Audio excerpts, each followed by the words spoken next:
Good evening. I'm Virginia Amos. I am a committed voter, a realtor with Coldwell Banker Realty, and a longtime Delray homeowner. Tonight it is my great pleasure to begin our 9-part series of one-on-one interviews with all of the candidates for City Council and the mayoral race who are running in the June Democratic primary.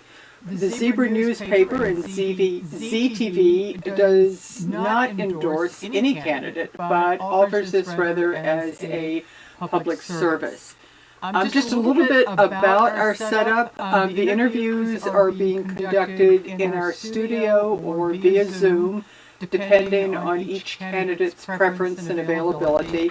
Each interview will last approximately 30 minutes, and each candidate will be asked the same set of questions. Then, if time permits, we will take questions from our viewing audience.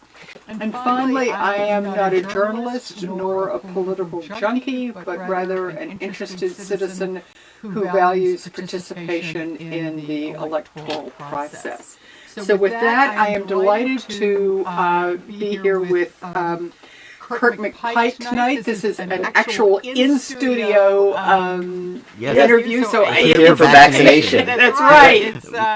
It's really nice to have a live a live person sitting. My husband is very grateful that I'm not doing yet another interview from our kitchen this evening. So, first, thank you for being here, Absolutely. And thank you for stepping forward to represent the citizens of Alexandria. Absolutely. I'm always in awe of people who are willing to put themselves, their families, their pets, their lives out in terms of public service. So thank you. Well, thank you. I spent a lot of my life working with candidates and always impressed by that level of dedication they put in. And my husband has been so supportive, and our beagle has allowed us to paste her all over our direct mail. So I appreciate having their backing in this. Good. I like that. All right. So we're going to be talking about some pretty serious topics. So let's do a few icebreakers here. Just few quick questions. How long have you lived in Alexandria? Sure. I first moved to Alexandria a little over 10 years ago to run Adam Ebbins' campaign for the Virginia Senate. Okay. Before that, I lived in Dallas, Texas, and being a progressive gay Democrat, leaving Texas and coming to Alexandria was a real blessing, and I fell in love with the city and knew that this is where I wanted to stay. Great. Yeah. What 3 words best describe you? Oh, gosh. Wow, that's tough. Probably, I would hope people would say smart and funny, and self-effacing. I don't know, short. Okay. Full head of hair. There you go. What is the one thing that most people don't know about you? Oh, I don't know. That's interesting. I feel like we live our lives online and social media now, but I don't know what people do. There always are things. For instance, I love the bad boys of rock and roll. You would never think it, but I do. Well, I know every word to Ice Ice Baby, the song by Vanilla Ice, because in college, one of my fraternity pledge brothers knew it, and the actives made all of us learn it. So now, if I'm ever at a karaoke bar, I have a go-to. You may take the cake. That's a good one. That's a good one. And finally, what is your guilty food pleasure? Mint chocolate chip ice cream from Baskin-Robbins, which was the 31st flavor of their 31 flavors. Okay. I used to get it with my grandmother when I was a kid. So. All right. You've got that one down pat. Yeah. All right. So let's get right into it. And I'm squirming a little bit, people. I've got a bad back here. Was there one dominant issue for you, or an issue or a situation that really compelled you to throw your hat in the ring? Absolutely. So I am currently a member of the Budget and Fiscal Affairs Advisory Committee for the City of Alexandria. I've been on that committee for a number of years. Before that, I was the chair of the Economic Opportunities Commission. And last January, we were very excited in BFAC because for the first time, revenues were growing faster than expenses in our city. That meant we were going to be able to talk about doing new things, finally escaping the shadow of the Great Recession that had dominated and driven so many budget cuts and deficit after deficit after deficit for years. And then the pandemic hit. And all of that suddenly was threatened. And I knew that this was going to be a hard time for the city. And having worked on Capitol Hill, where I worked with my boss to listen to constituents and experts to craft legislation, and having worked in Alexandria's politics and on commissions that deal with affordable housing and the budget, I decided to step up and run so that as we go through what will be the next couple hard years of recovering from this pandemic, I can be an advocate for some of the things that I think really reflect Alexandria's values so that we can come out of this crisis stronger and not go through the long period of cuts and squeezing that we went through after the Great Recession. Okay, great. I'm sorry I wasn't even paying attention to my time, but thank you, Eli. In both 2019 and 2020, city residents were plagued with stormwater issues. Yeah. And on March 12th of this year, it was announced that the city of Alexandria would receive approximately $59.4 million as part of the American Rescue Plan. Yep. Part of that comes in May this year, and part comes in May of 2022. And we have 2 years to spend each and chunk. then you have, Yeah. yes, and so you have until the end of 2024 to use that. And apparently the law also allows for that money to be used for other things than specific COVID relief, and that includes sewers and broadband infrastructure and water. Yeah. So are you a proponent of taking part of that money and adding it to the stormwater utility fee and the capital projects that are already planned? Absolutely. Okay. We need to take that money, and not just that money. I'm very hopeful that all of us in Democratic offices on Capitol Hill are working very hard on the Biden jobs plan, but that's going to include a lot of infrastructure money as well. I hope we can take a lot of that money, bring it down, and focus it specifically on the capacity side of our stormwater issue. The plan that the city has put in place and that we've raised the stormwater fee, or the current council has raised the stormwater fee regarding, is a 10-year plan. It's also a very expensive plan. It's two parts, addressing spot floods and also addressing our capacity issues. I'm concerned that as we address spot floods, we're just going to be putting that water back into a system that doesn't have the capacity for it. So let's take those federal dollars, let's take state dollars if we can find them, let's demand dollars from developers working in our city, put that to our capacity side problem, move that more quickly so that we can fix those spot floods in a way that actually fixes the problem and doesn't just push the water down to leak somewhere else. For the long term. Yeah. Okay. All right, good. It's hard to interview anybody without asking about the Seminary Road project. What's that? And you're in the West End. I am. Actually, I live like 8 houses off of Seminary Road.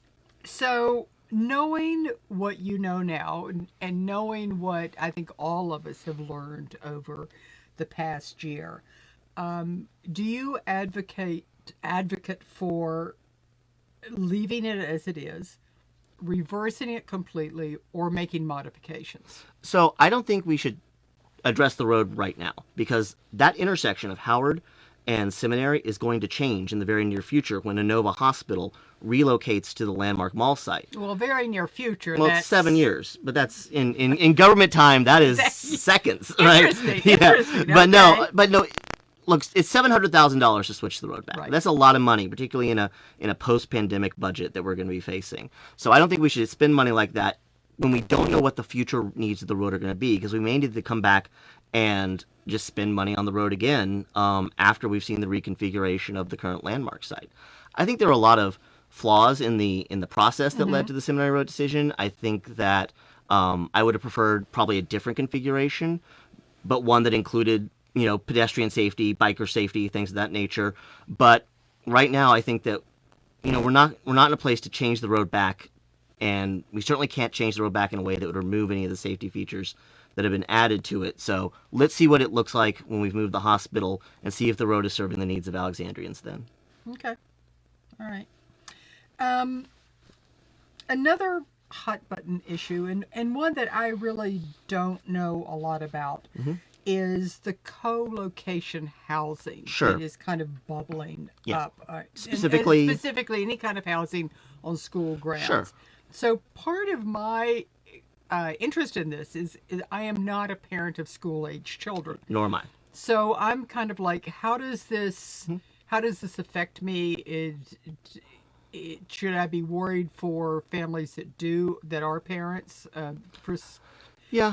And what is this co-housing issue? So the city has a policy that whenever they're redoing a municipal site, that they look at possible co-locating options for the site, right? If they're rebuilding a fire station, are there things that we could put alongside the fire station? In some of our schools in Alexandria, like Cora Kelly, when they redid the school, when they looked at the school, they actually added the rec center. The Cora Kelly Rec Center is part of the same school structure. And that's, I think, a good use of co-location because it serves the needs of the kids in the school. Right. They can use those facilities.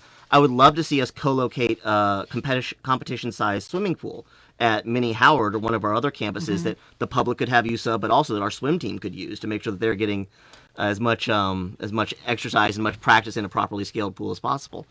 Housing co-location is something that's on that list of things that should be considered, but I don't think it's a fit for our school grounds. First of all, we don't have enough space for our schools in the city. And my main concern for our schools, for the city council, we do two things. We fund them and we help them find space. And I don't want us to be in a situation where we're having to help them find even more space because we've relocated some of the space they have now or reallocated it to something that doesn't directly service the school needs that kids have. So let's keep our school grounds focused on educational facilities, and if we're co-locating anything, let's co-locate something that can be used by the kids who are in the schools to enhance their school experience, like rec centers, like swimming pools, and we can find other places, fire stations, police stations, civic buildings to co-locate housing. Okay. It reminds me, and I don't even remember who was running at the time, but it was right after the new police headquarters had been built. Right. And in retrospect, one of the candidates said that they would never agree to a public building that did not have more than one use. Because it was such a huge amount of money to spend. And we only have 15.3 square miles in the city, right?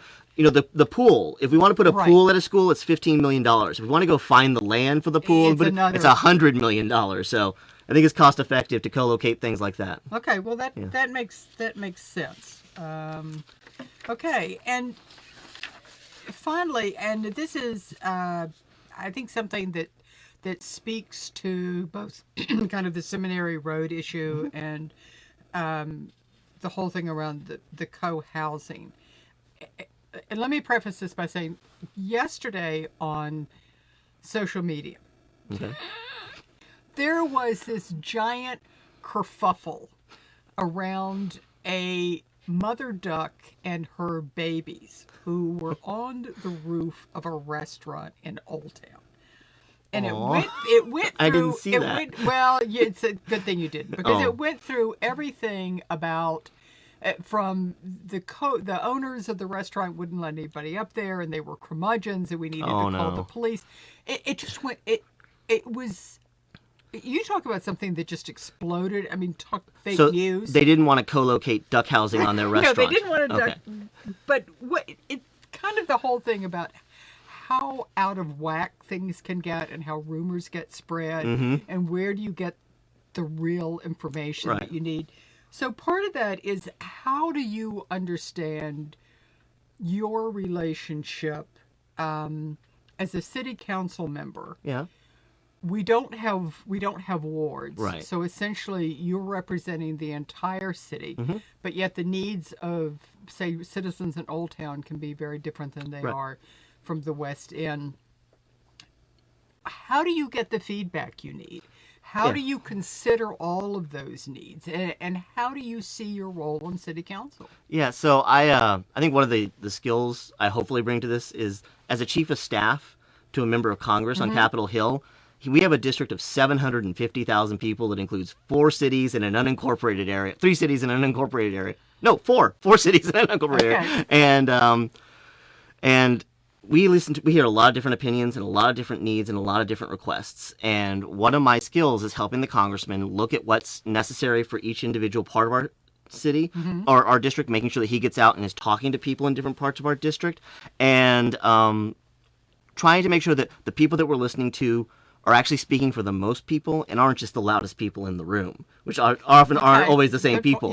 Good so point. I want to take that approach to city council. And if I get elected city council, I'm going to be having town halls move them around the city as much as I possibly can, have them virtually. I think that's something that we've learned in COVID times works very well and gives people an opportunity to participate.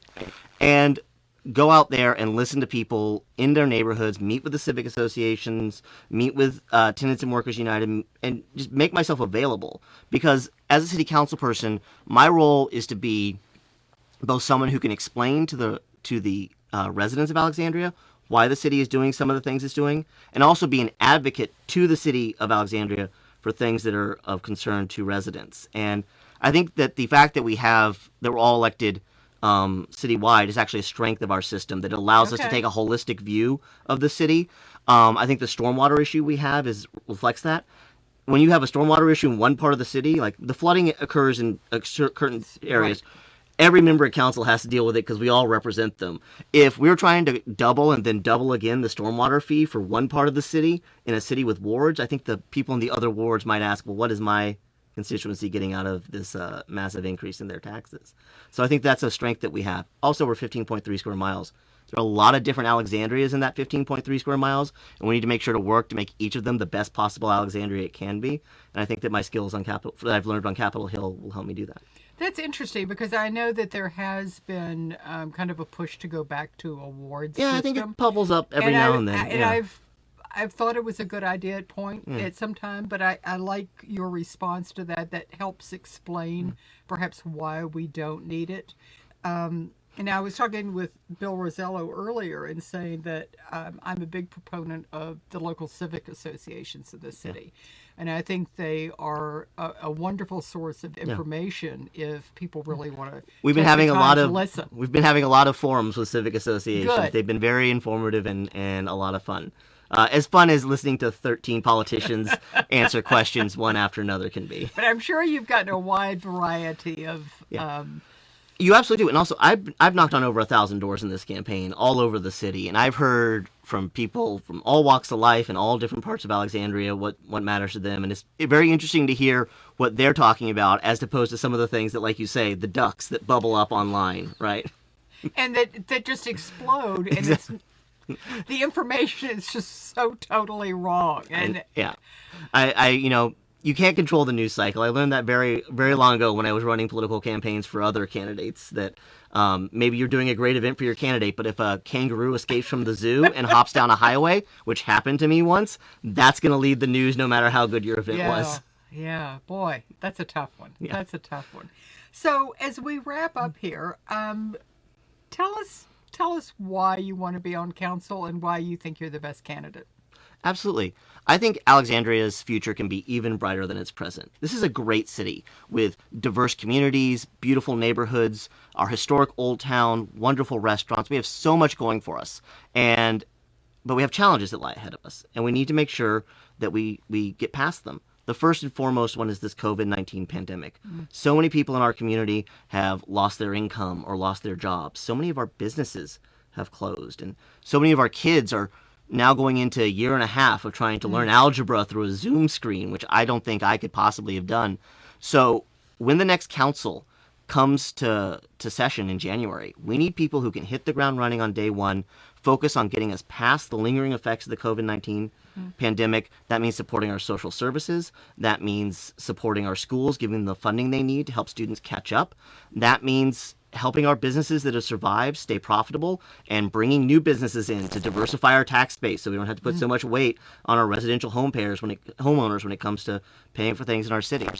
And use that recovery through the Biden money that's coming down now, hopefully more money, the state is getting involved, to address some of our long-term problems, like our affordable housing crisis, like the flooding that impacts too many people in our city, like the equity issues that we see in terms of access to basic things like broadband in different neighborhoods in our community, where people who need to find jobs or need to do homework don't have access because we have a monopoly broadband provider, Comcast, that sets high rates, where we have a municipal broadband fiber network going in that we could connect directly to people's homes, allow a third party to resell service.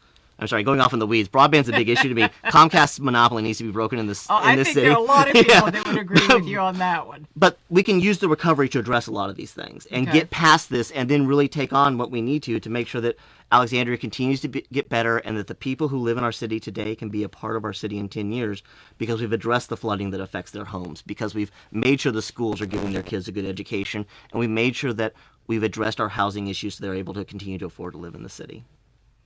Well, yes, I agree with you. You know, I think the reason, certainly the reason that I've done this show, and I think the reason that every single person runs for city council is because they love the city of Alexandria. Everyone who's running for city council, for mayor, for They office. may have a different viewpoint, but they we all love the city. And it's an easy city to love. It is. And they want to make it the best possible place. Absolutely. Okay. So, Kirk, thank you again for being with us. Thank you. I appreciate it. This is fun. The 1,000 doors that you've knocked on, and got about 1,000 more to go before the election day. Well, I will look for you, and I will be happy to. I've already done your block. Oh, okay. You weren't home. Did my dog bark at you? Probably. I wish I had granular enough memory to recall that. And I wish we could shake hands. I feel like we're so close. So close. By We're summer, so close. by summer, so we can be like E.T. Actually, I think the camera will look like we're shaking hands if we just go shaking like hands. this, Okay, so we're right? gonna do this. Yes, Okay. that's very misleading the virtual camera shake. effect. The Yes. virtual shake. Yeah. Okay. So Thank you maybe so the much. Next time I see you, we can shake hands. I look forward to it. All right. Thank you, Kirk. Thank you. Good night, everybody. Thank Appreciate you it. so much for being here with us.